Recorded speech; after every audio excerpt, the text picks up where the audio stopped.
तो अगर हम लोग इन अटैक्स को थोड़ा और डिटेल में देखें तो आप देखते हैं कि खूब सारे टाइप्स के अटैक्स आते हैं, जैसे कि and point attacks, malware attacks, vulnerabilities, exploits and attacks, advance persistent threats.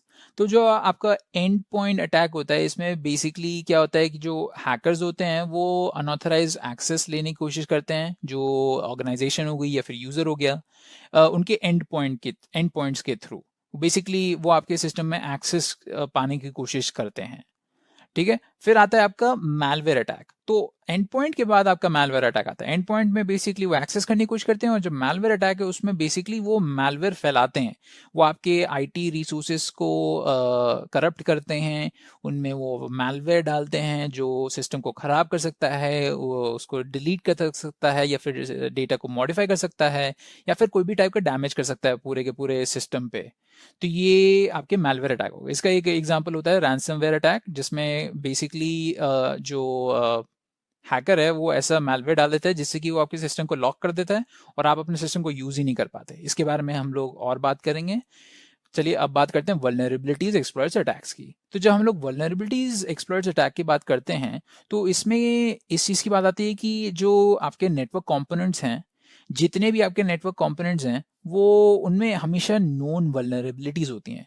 आप कोई स्टैंडर्ड नेटवर्क यूज़ कर रहे हैं तो उस स्टैंडर्ड नेटवर्क की वल्नरेबिलिटीज लोगों को पता रहती हैं, या फिर वो कोई टूल यूज़ कर लेते हैं जिससे कि उसके बारे में उन लोगों को पता चल जाता है।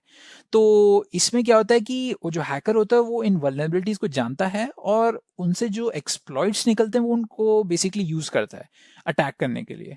अगर आप जानबूझ के कोई भी पुराना सा टूल यूज कर रहे हैं जिसमें ऐसा नोन वल्नरेबिलिटी है और जो पैचअप नहीं हुई है, तो वो बहुत बड़ा रिस्क होता है। जैसे कि अगर हम लोग SSL 3.0 की बात करें, तो इस टूल का जो इसका जो ओल्डर वर्जन है उसमें ऐसी वल्नरेबिलिटी थी जिसमें कि आप एक हार्ट ब्रेक अटैक कर सकते थे। तो वो एक नोन वल्नरेबिलिटी थी और हैकर्स इनको यूज करते हैं। और जो नोन वल्नरेबिलिटीज और एक्सप्लॉइट्स की बात आती है, तो ये आप लोगों को लगता होगा कि अरे अगर सब लोगों को नोन वल्नरेबिलिटीज के बारे में पता है तो वो क्यों यूज करेंगे, कोई मतलब ही नहीं बनता ना, क्योंकि हम लोग इसके बारे में जानते हैं।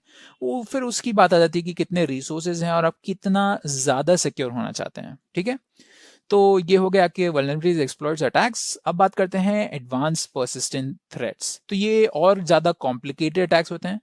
इसमें क्या होता है ना, इसमें आपका जो हैकर रहेगा वो खूब सारी लेयर्स में अटैक करेगा। वो वो क्या कर सकता है, वो बेसिकली आपके सिस्टम में एक बैकडोर छोड़ के चला जाएगा, और ये बैकडोर छोड़ के जाने के बाद वो बेसिकली मल्टीपल टाइम्स अटैक कर सकता है। मतलब कि उसने पहली बार तो छोड़ दिया वो बैकडोर, फिर वो दूसरी बार, तीसरी बार, चौथी बार, पांचवी बार ऐसे आता ही जाएगा। वो बैकडोर को एक्सेस करके आपके सिस्टम में कोई भी चेंजेस करना चाहे या फिर कोई भी डेटा को स्टील करना चाहे, वो ये सारी चीज़ें कर सकता है, और उससे वो फ्यूचर में और ज़्यादा डैमेज कर सकता है आपके सिस्टम में। और कई बार ऐसा होता है कि पता ही नहीं चलता कि बैकडोर है कहाँ। जो साइबर सिक्योरिटी कंसल्टेंट्स रहेंगे या जो एथिकल हैकर्स रहेंगे उन लोग को शायद पता ही ना चले कि ये बैकडोर्स हैं कहाँ। तो इसके लिए प्रिवेंटिव मेजर्स चाहिए होते हैं पहले से ही।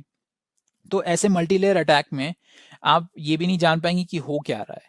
वो ऐसे कर सकता है कि पहली बार आया, उसने बैकडोर बनाया और उसने कुछ फाइल्स को डिलीट करने की कोशिश की, और फिर दूसरी बार आया, इस बार वो जो आपकी सेंसिटिव इंफॉर्मेशन है जो आप अपनी कंपनी के अंदर विद इन बात करते हैं उसको इंक्रिप्ट कर दी, तो हम लोग फिर आप लोग उसके बारे में पढ़ ही नहीं पा रहे हैं। फिर थर्ड टाइम वो आया फिर से, और उसने कुछ मैलवेयर डाल दिया सिस्टम में, और उससे पूरा का पूरा सिस्टम करप्ट हो गया। तो ये था आपका एडवांस परसिस्टेंट थ्रेट, जिसमें आप परसिस्टेंटली देख सकते हैं कि आपका थ्रेट है वो हो रहा है, और आपके जो वल्नरेबिलिटीज हैं वो एक्सप्लॉइट हो रही हैं। तो ये थे हमारे खूब सारे नेटवर्क के अटैक्स जो हो सकते हैं नेटवर्किंग में।